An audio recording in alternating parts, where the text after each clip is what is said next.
true love, and it's touched a lot of people's hearts, and it's just about simplicity of life, and it goes like this.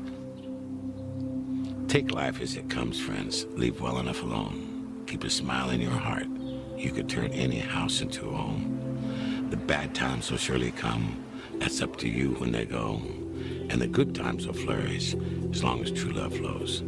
So just let true love flow, friends. See the world with a positive view. Surround yourself with good friends, and the world will change around you.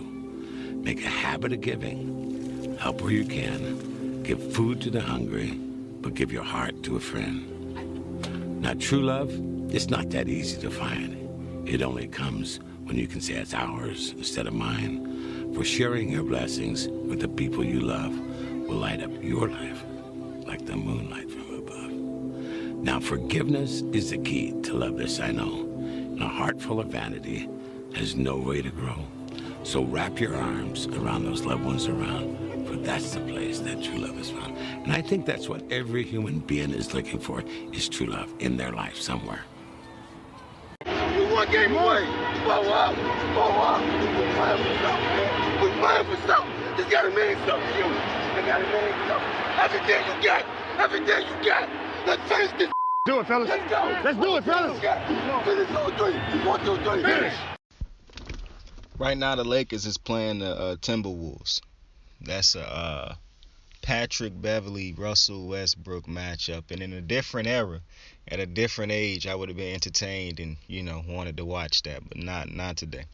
Not tonight. I'm not watching that shit. But I did check the score just now. As usual, the Lakers getting blown off the floor early. So I went to go see who having the crazy game tonight. Anthony Edwards is going off right now, so the usual, at least Melo hoop. And that's really, when you look at the Lakers, the only thing that you really look forward to is to see if Melo and Bron ball out. That's really it. Like, I see people saying that Bron is stat chasing, and I don't agree with that, because the Lakers did not come into this season expecting to suck. If Bron came into the season with the knowledge or the expectation that this team was going to suck, that'd be a whole different story. It's like, I saw a YouTuber who I watch sometimes named Fuzzy say that Chris Bryant just signed with the Rockies. And he was like, basically Chris Bryant doing that to basically chase stats and, to make up for those lost years or whatever. And he said that's basically what Bron doing. It's nothing like that, actually. No disrespect to him. But Bron didn't sign with this team expecting them to suck, or didn't come into the year expecting them to suck. Chris Bryant know the Rockies going to suck. This is clearly a money move, which I ain't mad at. When an athlete can sign and get as much money as you can, big dog, I promote that.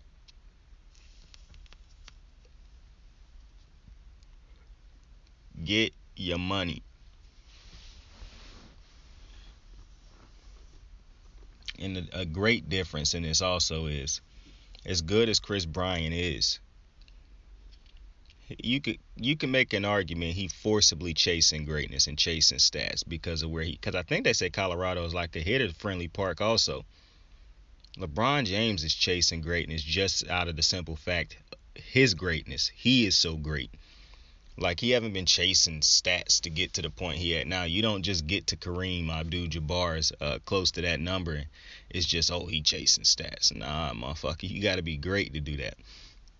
I was looking at a clip of Shannon Sharp talk to Oakley, and he was like, how can Scottie Pippen be the greatest all time when he not top 25 in scoring?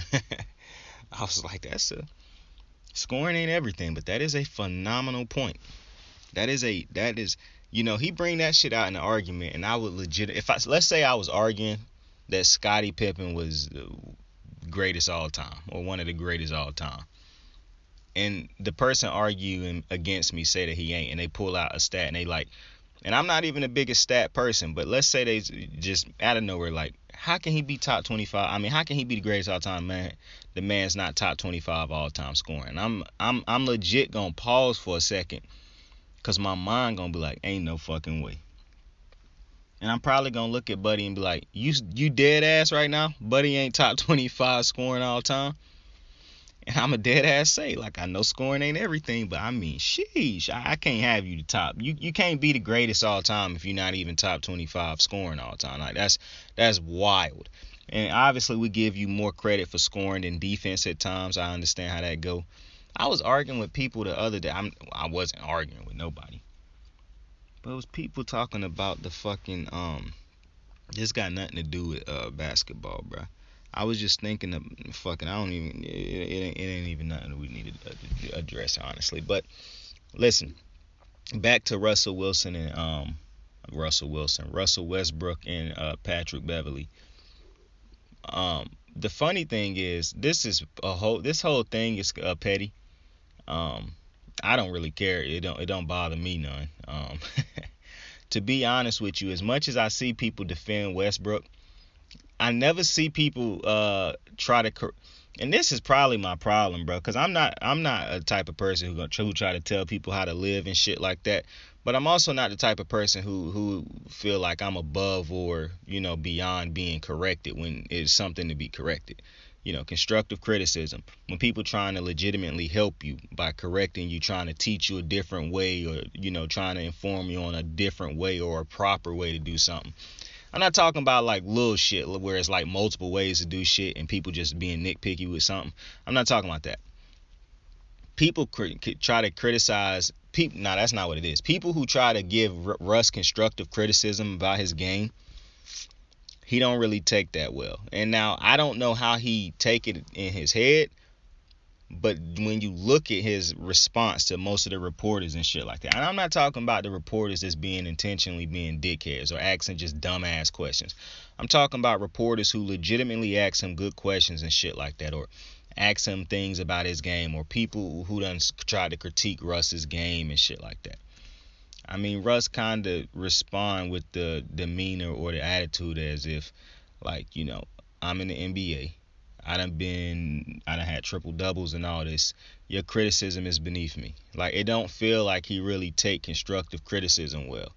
And it also feel like everything that's like constructive criticism, whether it be fair or unfair, feel like he categorize all of it as negative feedback and like criticism. It don't feel like he take none of it as constructive criticism, even when it is constructive criticism. Because I've been watching Russ for a long time, and I've been thinking, like, just his years with OKC, those Paul George years, really showed me that, like, it's going to be rough for Russ to win a chip. Because I really didn't see how bad it was until he lost 2 series in a row against teams that they should have been better. They should have beaten the 2 teams that they lost against with Paul George on the team. Like, it made no sense. So, I don't like how people started doing Melo the way people did Melo, bro. But, Melo did have to realize he was more of a bench player because his defense. But the way Melo had to sit out for a couple, I wasn't feeling that shit. But that's neither here nor there. Listen, so I understand people defending Russ, but I just feel like people don't really talk about how Russ don't really take constructive criticism, right? He really don't take nothing as far as like the media say. And listen, I'm the first one to go at the media and tell you, like, I don't like how the media can, sports analysts more so, not really necessarily the media who talk to him after games and shit, but like the media who be on TV, the sports media on all these different shows and shit throughout the day and all that shit. However, I just feel like and like I said, sometimes, these reporters and shit ask stupid ass questions. But I feel like if you look at Russ's interviews, and it is times where he, I guess he cool in the interviews, but a lot of times I feel like he, acting like a dickhead in these interviews when these motherfuckers just trying to do their jobs at times. And I get it. People be like, well, bro, what do you expect after they lose? I mean, motherfucker, that's a part of the job. Like, we all know that this is a part of the job. We've seen it throughout if anytime you don't watch sports in the past couple decades, you know that athletes talk to the media after games. if you watch enough, you know how the type of questions and shit reporters gonna ask after the game. You know the type of narratives that go into these games and shit like that. Like these players know when they got records on the line, so I know they know when they playing bad and got bad type records on the line and going. So I just feel like Russ act too much. Like Russ just to me act real difficult at times, and I'm not saying he is. That's the vibe he give off. Like it's difficult to work with him, to talk to him, to approach him. And if you don't, I mean, listen, obviously he won't be like that with people he know and love, but I do kind of understand people's argument when it's like, bro, but you can't act like that all the time, even if it ain't people who you fuck with and shit like that. Because, like, this is your part of your job, bro, talking to the media, no matter how, you know, if you feel like they are worthy to talk to you or not. Like, I don't know if that's how he feel. That's just the vibes he give off at times. So I get people riding with Patrick Beverley on this whole thing right now, because I see a lot of people siding with Patrick Beverley. What I don't agree with is how Patrick Beverley was like Russell Westbrook saying that, because you know Russell Westbrook a couple years ago said Patrick Beverley be fooling y'all. He just be running around out there. He don't really be playing no defense, man. He just be running around out there. And Patrick Beverley said on the JJ Redick podcast that that ruined his career and shit, because it was like people started going at me all the time because like maybe he don't play defense, and people started looking at him different. Now to me that's just like, I don't know, man. Personally, to me that's some weak shit. Like, bruh, him saying, do you know how often people criticize players' games and shit like that? Like, I do understand this narrative where the media say shit and then a whole bunch of people just believe it. Like I legit was talking about that. I was finna sound goofy as shit. I was legit talking about that. Literally, I was literally talking about that. I just wanted to get that word out because I was finna fuck it up earlier. But I was talking about that shit a couple shows ago. How, you know, you got these fucking how do I frame it? I was talking about it a couple fucking shows ago, and I wish I could just have a clip where I'd be like, and pop up that clip from that previous show where I was talking about it. Like the similar situation. But nonetheless, the media do form like narratives. Like, if somebody with a fucking check mark on Twitter say something, no matter, perfect example. Dan Orlovsky said, well, no, that's not a perfect example, because a lot of people starting to say Dan Orlovsky is a dumbass with some of his takes.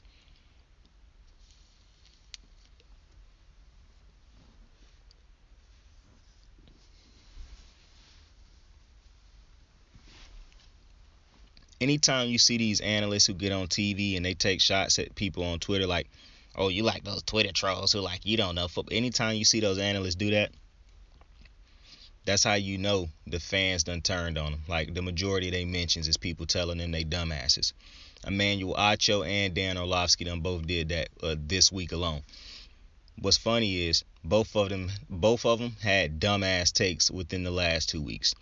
Acho with Lamar, really you could just listen to all of Acho's. Most of his takes are stupid to me. But that Lamar Jackson take really rubbed people the wrong way on Twitter. So he was feeling the heat on that, and he got pissed off about it. So he like, the people on Twitter, he got in his feelings about that. And Dan Orlovsky, because people don't like the Carson Wentz, the way he be dick riding for Carson Wentz. And listen, like I done said multiple times, Carson Wentz is not a bad quarterback. Carson Wentz is not a franchise quarterback. For one, he done been traded now 2 times.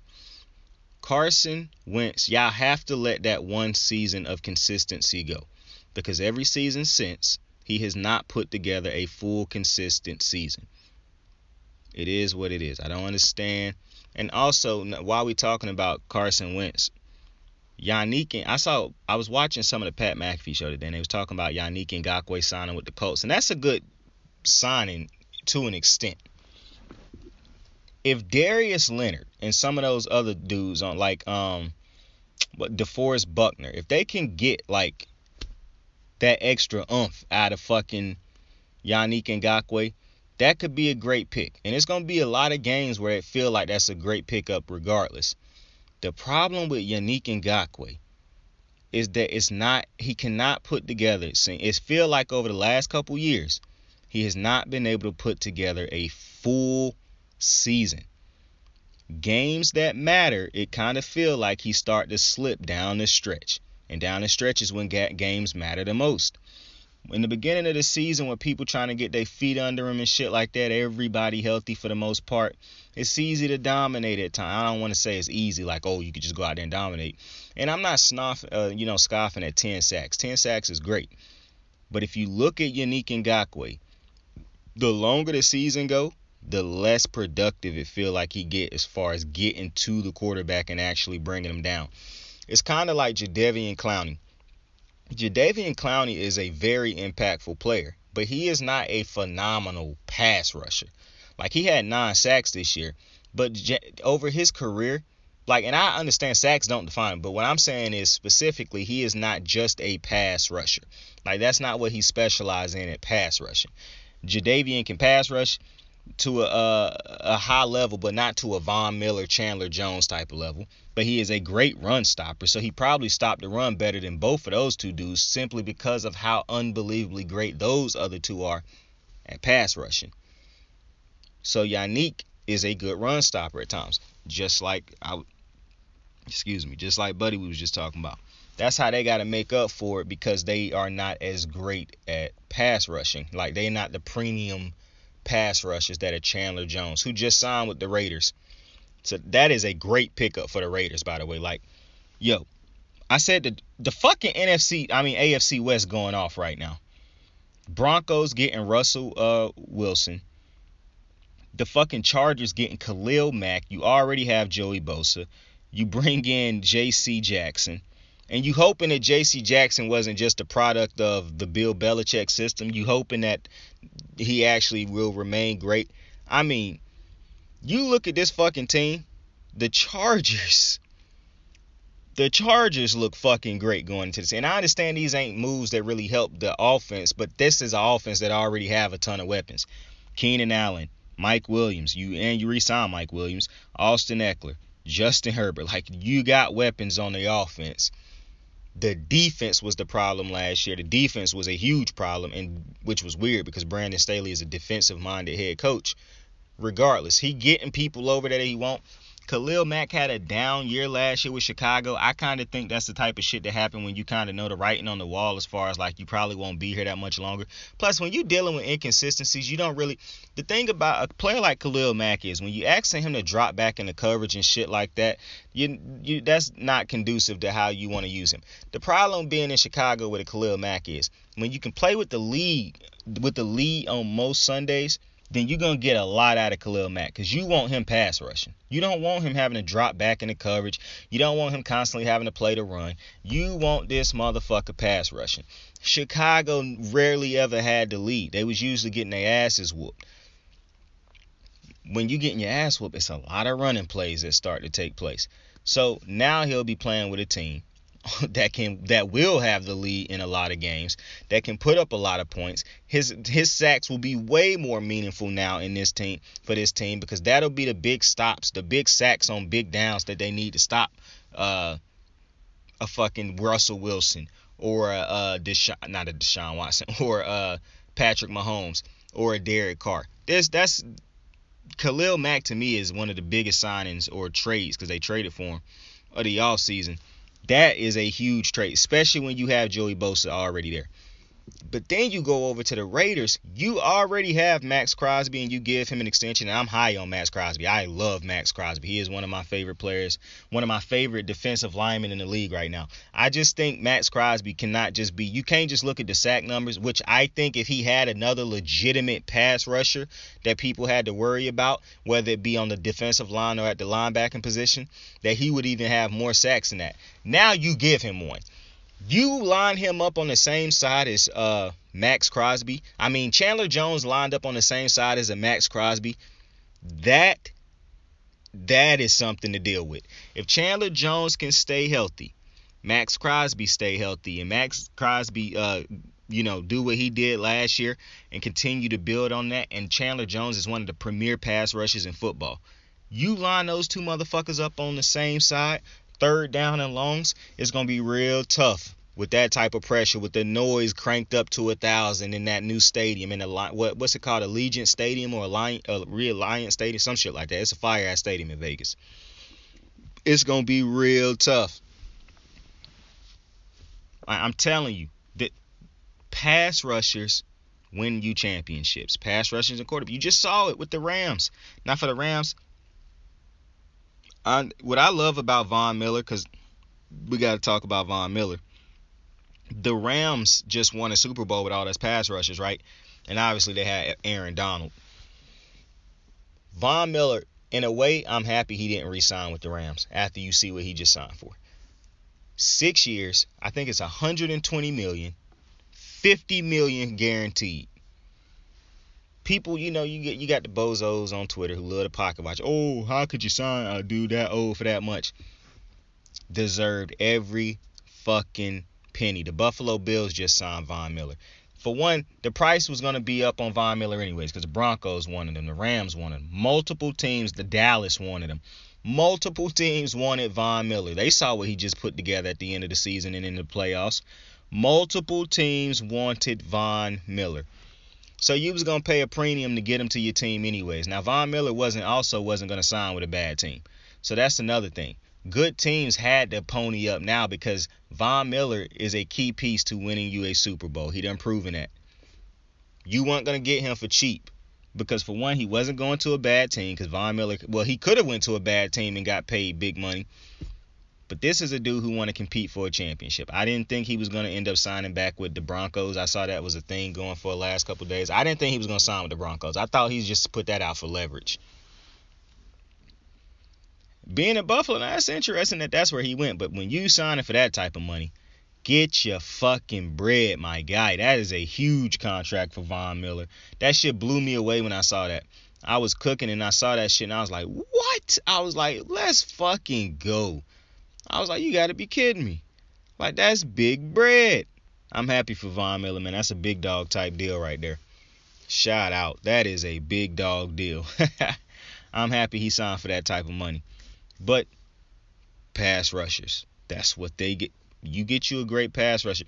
Now, if you Buffalo, because Buffalo not really concerning themselves too much with the teams in their division. The Patriots, they could possibly get them some troubles, but I don't see it yet.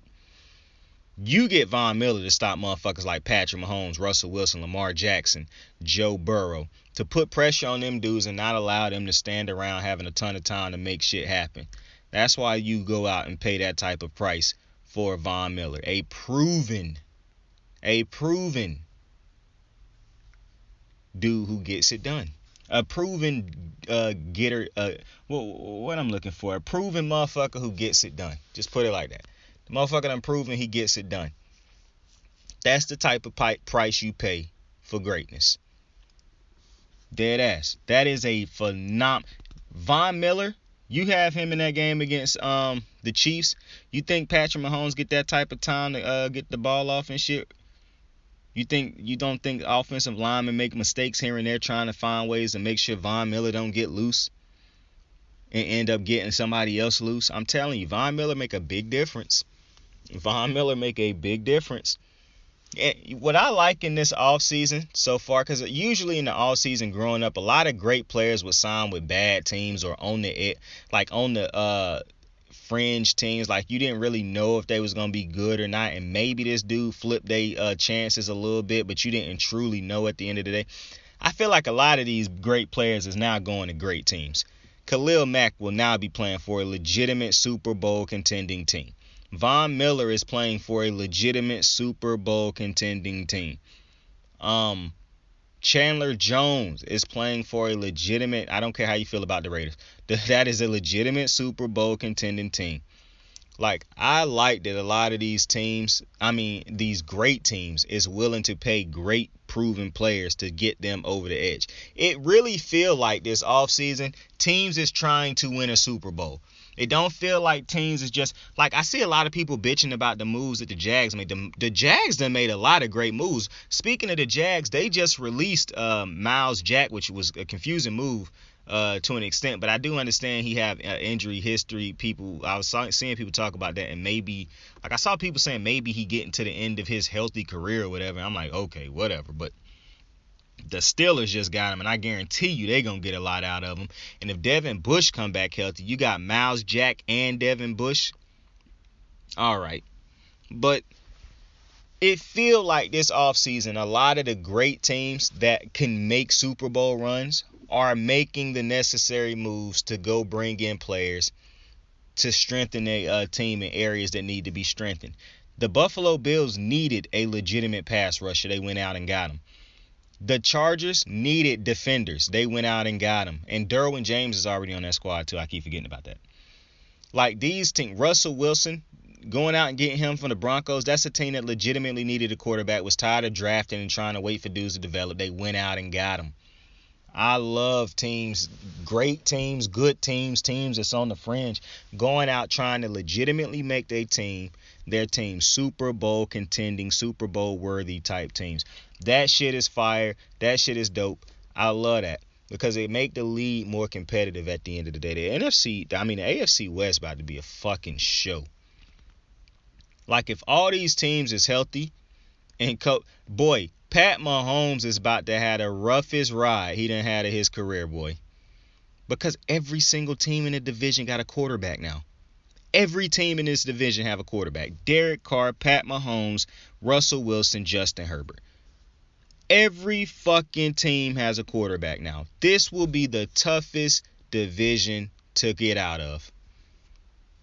Like, and I love the Chargers and the Raiders moves so far this offseason because, and they also the Raiders brought over Rock Ya-Sin. He a decent cornerback at times, but he ain't really nothing to, Kenny Moore was the stud over there with the Colts. But for me, I like getting rid of Yannick Ngakoue, trading him, because I don't really think he brought, like I said, if his motor ran great throughout the entirety of the season, it would be different for me. I just feel like Yannick disappeared too much throughout the end of seasons and in big parts of the seasons. He really don't show up for you.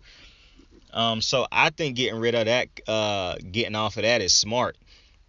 Sending him to the Colts is another good decision because I actually think he would be great with the Colts. Or they could try. If they can't get a lot out of him with the Colts, then he just probably will end up being a journeyman type of defensive lineman. But getting Chandler Jones to match him up with now I understand he is an outside linebacker. He stand up. He don't put his hand in the ground like Max Crosby, but regardless, you saw what having Von Miller be able to go over Aaron Donald do for you. So if Josh McDaniels, whoever the fuck he hired as a defensive coordinator, if they know what the fuck they doing, they will know to put him over Max Crosby at multiple times to get him easier looks. And this is you thought he was good having J.J. Watt over him at times throughout the season last year. J.J. Watt is nowhere near what he used to be. Max Crosby is a fucking stud. Chandler Jones will have a much easier time when he line up over Max Crosby. Just the mere fact before the play even start, when you see those two line up over on the same side, you already know it's about to be hell on that side of the line. The quarterback might even start a flush out, might flush out to the opposite side immediately. Because it's about to be hell on that side of the line with those two studs playing the same side. So that move by the fucking Raiders, that was a phenomenal move. As is the fucking move of getting. Now, the difference with the Chargers is, and it's not difference in like, oh, it's a bad thing. But Joey Bosa, if I'm remembering correctly, they didn't take him off the line, so he don't put his hand in the ground anymore. He came in as a defensive lineman. Now I believe he is a linebacker. So Khalil Mack and Khalil Mack is also a defensive, an outside linebacker. So they not going to be lined up on the same side at no point in time, I don't believe, unless you run like some exotic defensive disguise or some shit like that. They might come rushing off of the same side, but I don't think you'll ever see them really lined up on the same side. However, with both of them, you ain't gonna line them up over the top of each other and shit like that. But just the mere fact that you can have two elite pass rushers coming off of both sides, that's gonna be hell. And imagine if they defensive line like Tilly and these other dudes can get it right up the middle. Oh man, because I will say this: a lot of the great quarterbacks can avoid that off the edge pressure. But that off the edge pressure is the pressure that seemed to cause the most fumbles. Like when the quarterback not paying attention to the edge and that linebacker swing that hand over and swat the ball, it seemed like that's what lead to a lot of fucking strip sacks and sack fumbles and shit. So, hey, you got Joey Bosa or Khalil Mack coming off of your blind side, and you got Khalil Mack or Joey Bosa coming off of your front side. Fucking madness. Just imagine if these motherfuckers end up signing a legitimate stud defensive tackle in the next couple years. Like, Jesus Christ. You want to know what would be crazy? If the Rams don't extend Aaron Donald and make him the highest paid defender in football, if I'm the Chargers, I don't know how it's possible with Joey, with all these contracts, and you got Derwin James. You got a lot of stud players on this team. You just signed Mike Williams. You got Keenan Allen last year. You got your quarterback coming up soon. I don't know how you would do it, but if they could find a way to get fucking Aaron Donald over there, oh man. You got Aaron Donald in the middle with Khalil Mack and Joey Bosa coming off the sides. That's a fucking mad and creative team, man. Come on now, stop it. That'd be madness. That's why I knew it was gonna be madness when they put when Von Miller was traded to the Rams. Like everybody was saying, oh, he washed and shit like that. I'm like, what? Bruh, Von Miller ain't never had. He played with DeMarcus Ware, and that was madness. This is Aaron Donald, bruh. This is about to be madness. I'm telling you right now, the Chargers defense and the Raiders defense is about to be madness if these dudes stay healthy. Because when you can put two stud pass rushes together like this, man, it do things. Which is why I'm happy that Baltimore went out and not re-signed, but they signed him. I say re-signed because he used to play for us. Then he left and went to Green Bay, and now we done brought him back. Zadarius Smith. Baltimore Ravens bring back Zadarius Smith. That is a great signing. This is what I'm saying. Now, I don't know if they got the money or the space now to sign Bobby Wagner, which kind of irritates me because Bobby Wagner makes still too much sense for Baltimore. Like, I don't understand how that is not somebody they done tried to go out and get if they, like, and maybe they have.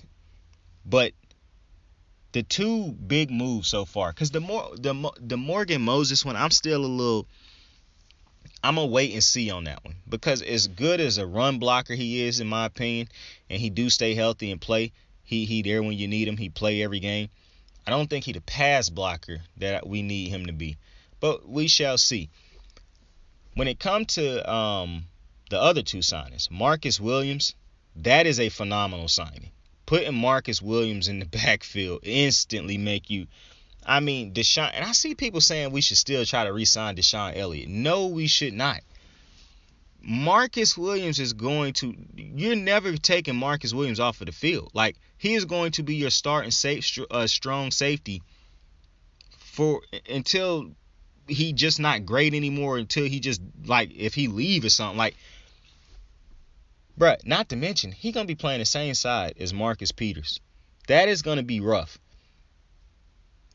And then you got Clark and fucking Humphrey on the other side, and you just praying that Clark continue to grow and improve, which he showed signs of last year. That's going to be, and you got Jimmy Smith, who probably coming back still. This is going to be a tough secondary. And if you Baltimore, another reason that Marcus Williams move is so smart, Cincinnati's offense, you have to have secondary people, secondary players, great secondary players. Not only that, though, now they won't have to just be back there defending blindly. Now they have a legitimate pass rusher who will draw attention. When healthy, Zadarius Smith can cause havoc. I talked about it throughout the year. I never understood why you let Zadarius walk after he was about to break out, like he was starting to have breakout years, and then you let him walk in order to pay Judon. But then Judon started to develop and break out, and you don't re-sign him either. You let both of them walk with no replacements. I'm glad they done seen the error of their ways, and they realized that was not a smart move to allow both pass rushers on this team that we developed, watch grow into great pass rushers, let them go off and have their great years with other teams. That just was not smart at all. And I'm glad they done brought Za'Darius back. Za'Darius is going to be great in Baltimore. The fact that you now have a legitimate... Now with Za'Darius back, you need to try to get Calais Campbell back into the fold. Because now that you have a Za'Darius Smith, a legitimate pass rusher off of the edge, you do not want him on the same side. You do not want to see him as an opposing offense lined up on the same side as a Calais Campbell. Calais Campbell is not the same pass rusher that he used to be. But he can eat up blocks. And if you guys are Darius running free off of the edge that Calais is eating up 2 blockers on, and they can't legitimately get a real stop on him or a hand on him, they have to just try to, that he just run through free basically, it's going to be hell to pay. Za'Darius Smith is a legitimate pass rusher. What Baltimore needed. I'm ecstatic that they bring. That's 2 great. Like I said, that's 2 great moves. Marcus Williams is a need. Baltimore needed that. If you could get him, if you could get Marcus Williams, that was a need. If you could get Tyrann Mathieu, as much as a good player that would have been for us, I don't think that would have been as much of a need compared to like a Za'Darius Smith as a pass rusher that you desperately need. Now it makes sense bringing back Brandon Williams on a team-friendly deal to keep the run game good.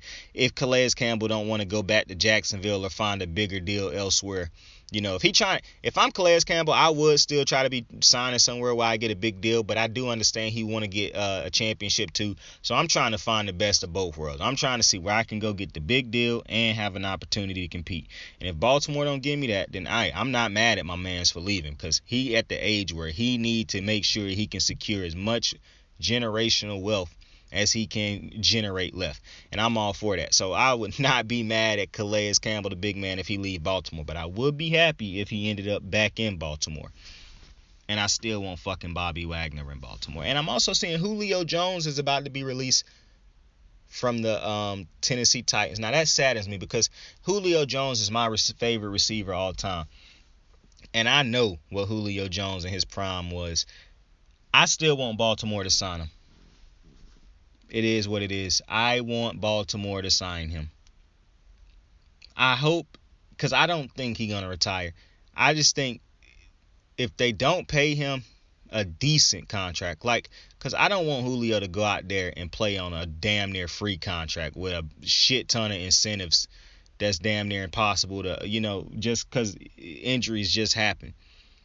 If he can't go out there and get a good contract nowhere, then yeah, if retirement is where it's got to be at, then that's where it's got to be at. But I would love to see, I'd love to see him go back to Atlanta if they could afford him on a team-friendly deal. But I really want Julio in Baltimore.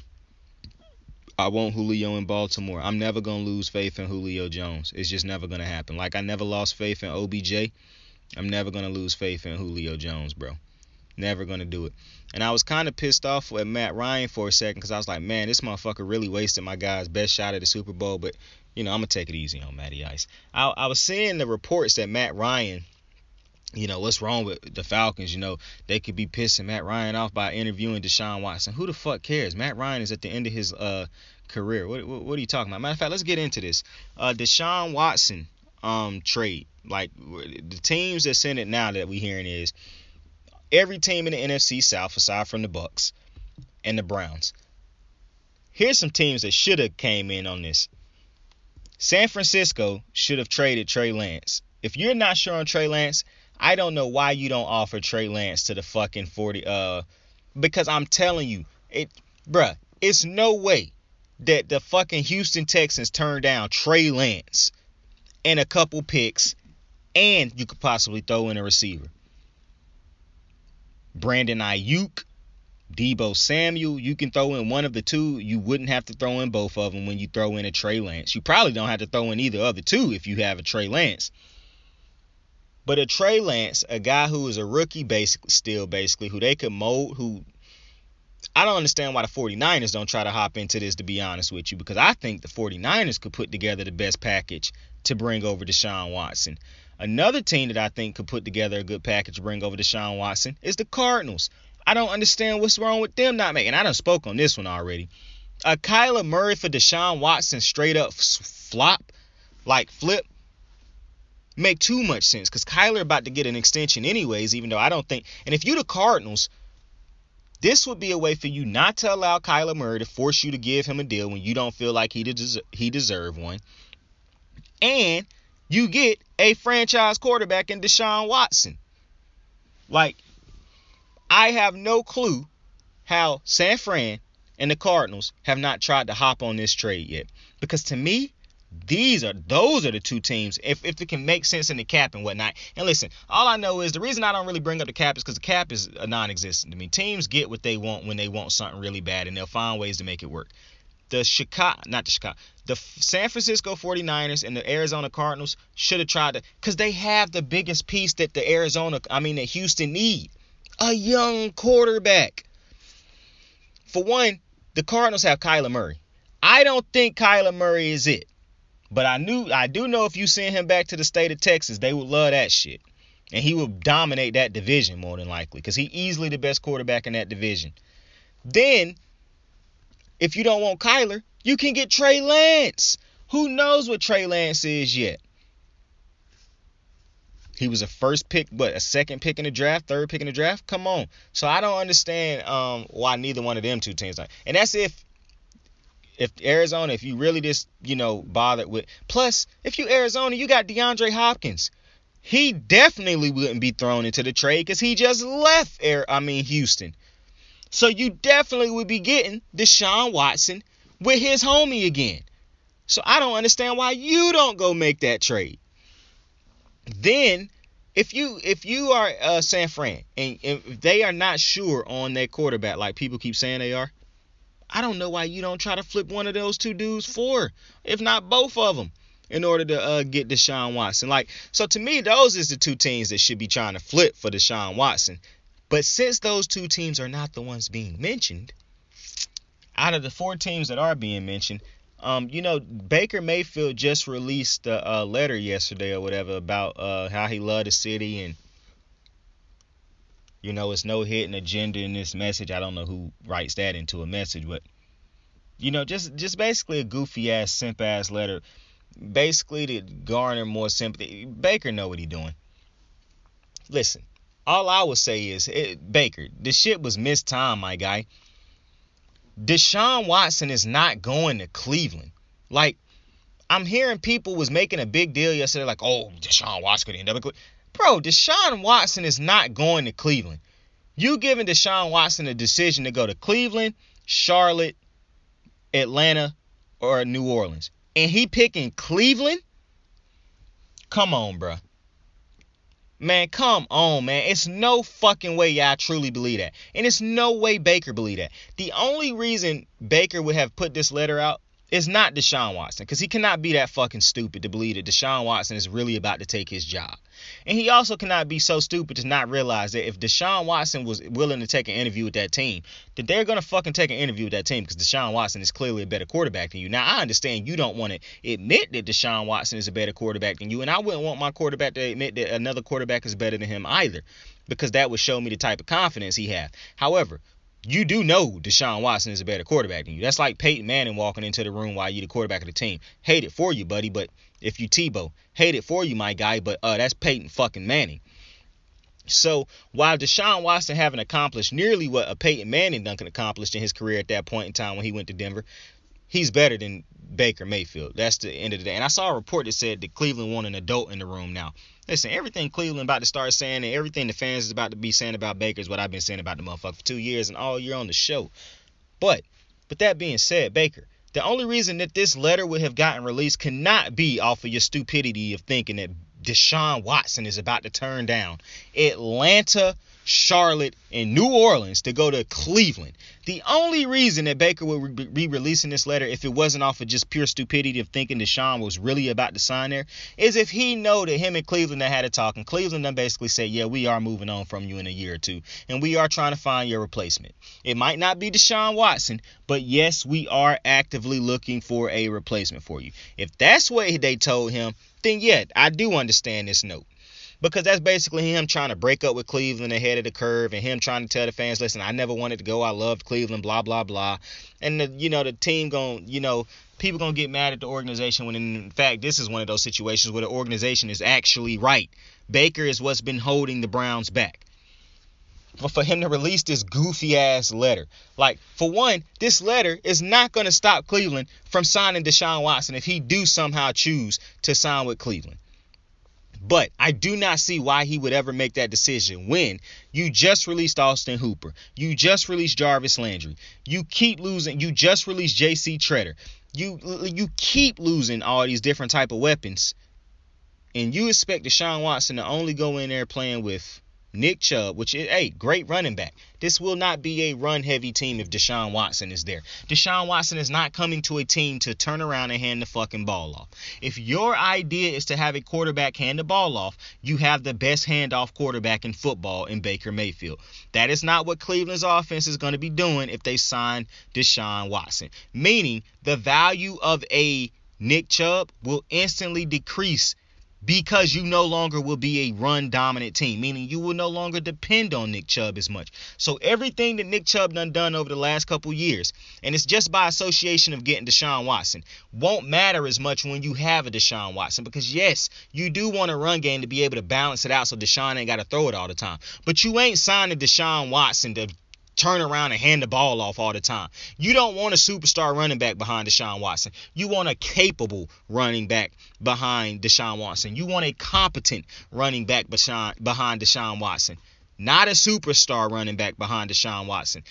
Dak Prescott, I guarantee you. I understand that the Cowboys love Ezekiel Elliott and everything he represents and what he is. I guarantee you they would prefer to not pay him what they're paying him right now when you have to pay a quarterback like that. They would prefer to have Tony Pollard as the only running back on that, as the starting running back on that team without a Zeke. But because you paying him, obviously you can't get out of that contract right now. They saying what they saying. Now, I believe once they have an ability to get out of Zeke's contract, that's what they're going to do. Because you don't want to be paying your franchise quarterback and paying a superstar running back behind him unless he like the best running back in the league. And even then, I don't think you want to do that. That's why Derrick Henry can make as much money as he make, because Ryan Tannehill is not a top nothing quarterback. So with that, Chubb could end up being traded ultimately if you end up bringing Deshaun Watson over or down the line with Deshaun Watson, because you don't want to pay Chubb big money when you had Deshaun Watson. You just want to pay a running back enough money and you hope he's competent enough where that can be a revolving door for the most part. You're not too worried because you got your franchise quarterback. So essentially you bringing him in there with Chubb, Amari Cooper, and that's it. Because I believe T. Higgins just signed elsewhere, so you still do have Donovan Peoples-Jones, I believe. I believe David Njoku's still there because they franchise tagged him. So I don't know why Deshaun would sign with this team. Now, I do like some of the pieces on defense, and I think overall Cleveland is a good team. A quarterback is what's holding them back. But when you go look at, but now it's not just a quarterback, because now if Baker was bad with weapons, how is he going to look with the lack of weapons? But when you go look at, to me, the most realistic chance of winning off the bat for Deshaun Watson is going to New Orleans. For the simple reason, now, like I said, when it comes to Cleveland's offense changing when you get Deshaun Watson, that's what you got to remember. All these offenses will change when they get Deshaun Watson. None of these offenses will continue to be run-centric and all that type of shit. For New Orleans, they'll throw the ball deeper down the field and shit like that. But like I said before, New Orleans already have Michael Thomas and Kamara. Neither one of those two dudes, in my opinion, is getting traded for Deshaun Watson. Because for one, you have to trade Deshaun Watson. And I know you trying to get him over like Carolina and shit, but I will continue to say this. And I don't even think I mentioned this the other day, because there's got to be a combination of the Saints and Carolina. What is Christian McCaffrey's value really? Because to me, Christian McCaffrey's value cannot be sky high, or it's nowhere near what it used to be, because he done been hurt every year since signing that contract, basically. So you can't rely on him to be in the lineup all the time. And you're not going to, and then, so Christian McCaffrey's thing, and then people keep telling me that DJ Moore is underrated. I'm going to be honest with you. I just think DJ Moore is just a decent receiver. Like, he is not changing life for Carolina.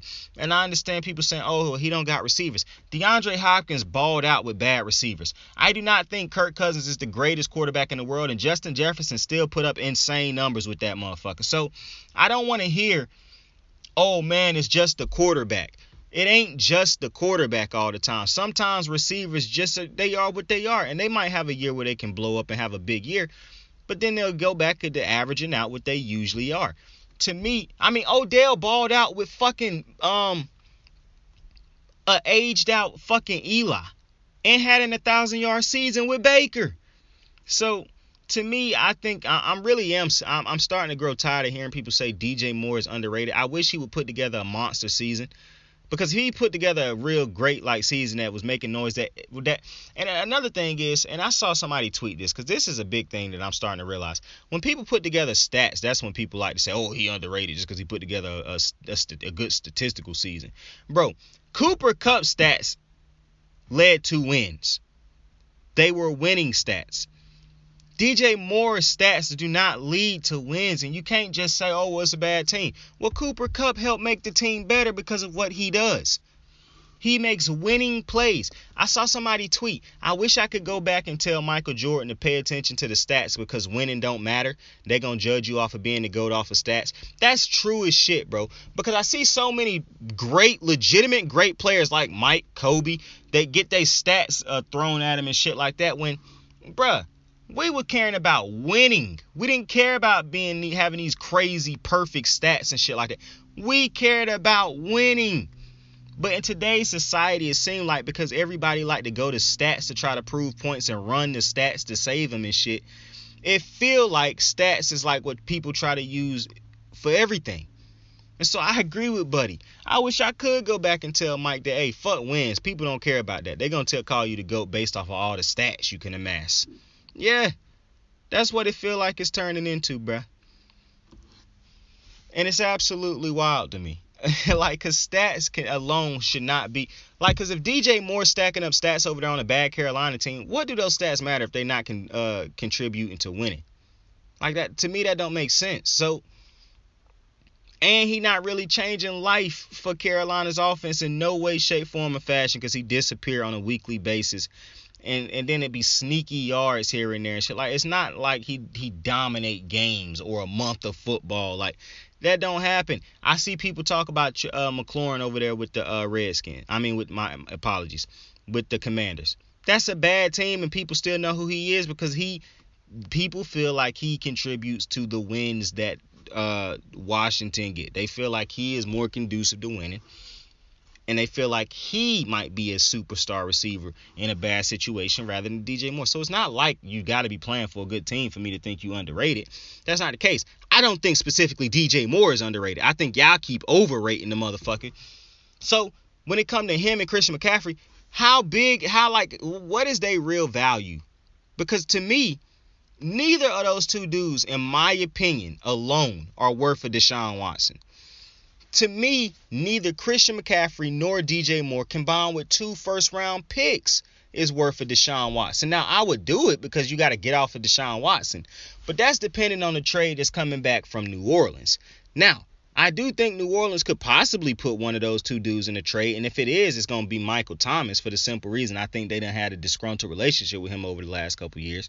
But I think it would be smart to put Alvin Kamara in the trade, not Michael Thomas, because your quarterback needs a receiver. So if you put somebody in the trade, I think it'll be Alvin Kamara. If they put Alvin Kamara in the trade, he is already worth more to me than DJ Moore and Christian McCaffrey. But get this, they don't have to put McCaffrey or DJ Moore, or the receiver, Thomas, in the trade.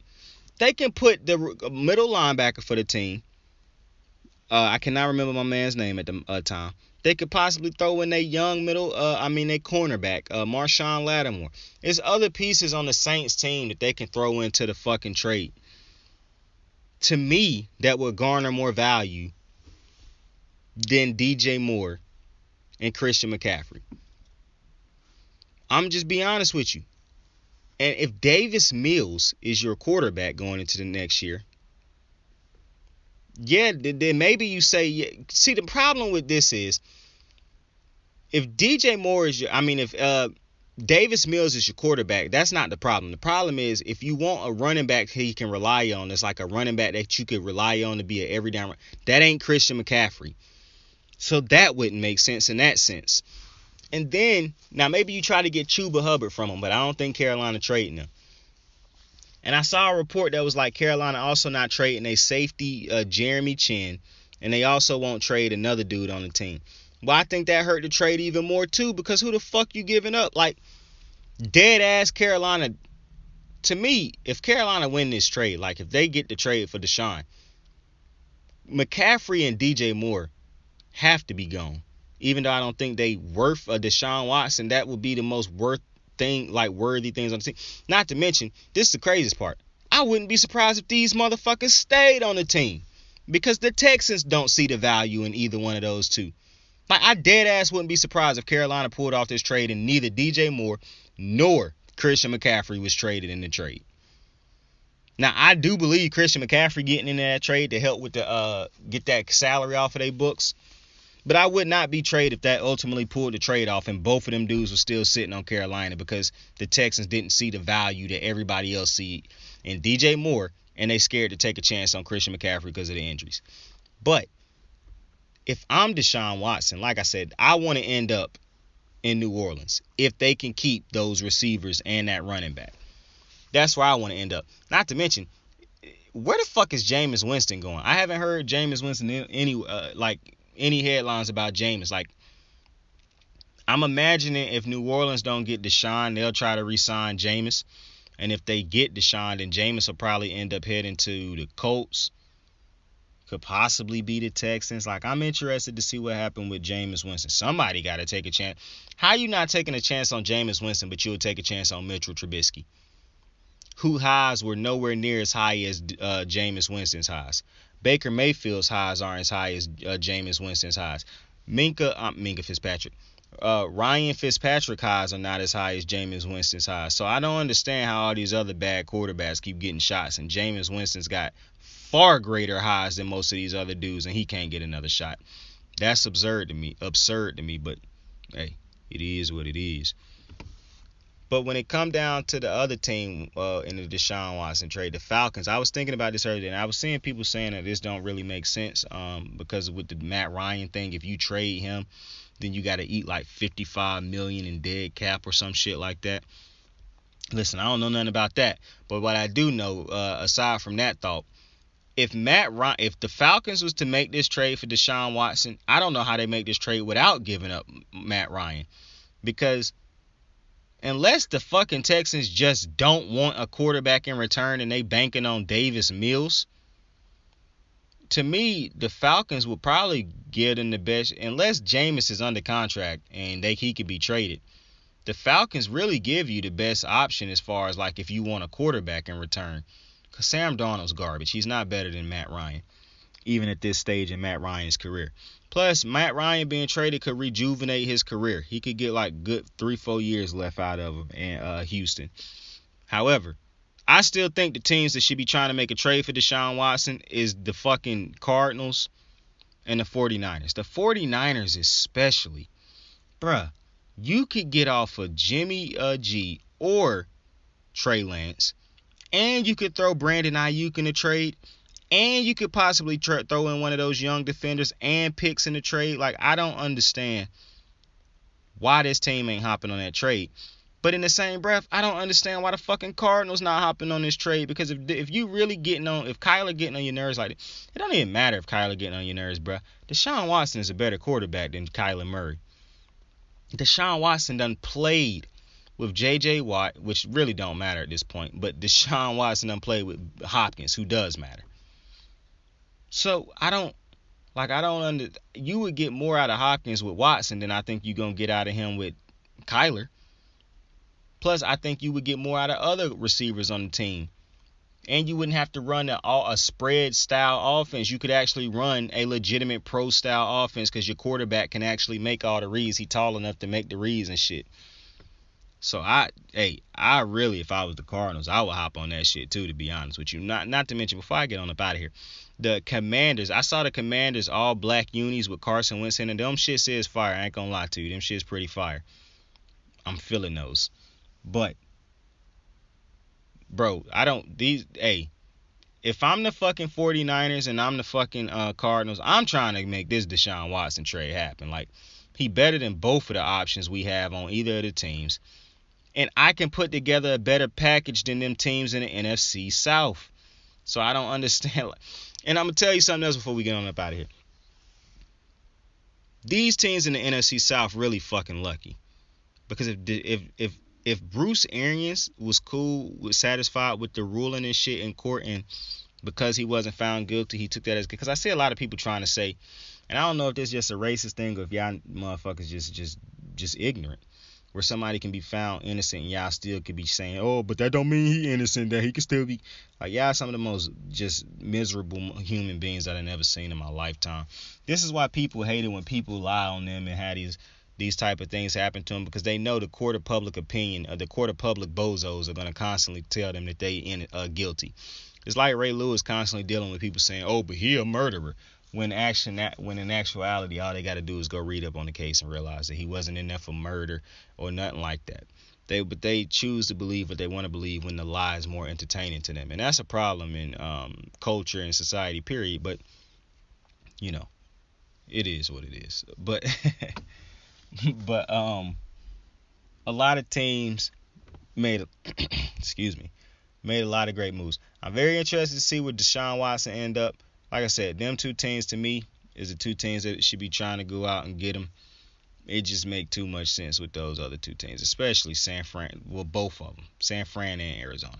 But like I said, if he end up with one of them NFC teams, I think it's going to be Carolina. If you really believe that fucking Deshaun Watson is going to end up in Cleveland, God bless you. That man is not ending up in fucking Cleveland. To me, it's laughable that people actually believe that Deshaun Watson is going to end up in Cleveland. Like, I'm dead ass serious. Just the mere thought that people legitimately is out here believing that Deshaun Watson will end up in Cleveland is hysterical to me. Because I know full and fucking well that Deshaun Watson ain't ending up in no fucking Cleveland when you got them other cities to choose from. But with that being said, I appreciate y'all for joining me, man. Have a dope fucking day. And you tell somebody else to have a dope fucking day, man. Tell somebody you fuck with them. Tell somebody you love them, man. Dead ass, man. Make somebody's day. It don't take nothing to do that. Saint out. Hey, right out. Got my niggas in the bag blowing white out. We gon' bump this shit real deep into the night out. Keep it 199, just ain't my style. Sing the time, staring out the window of the night route. They never ever understood for the most part. Hey, wonder how them niggas treated Mozart. Hey, did they try to put him on the Zoloft? Oh nah, I was penalized for being too alive. I was penalized for being too alive. I was penalized for being too alive. I was penalized for being too alive. I was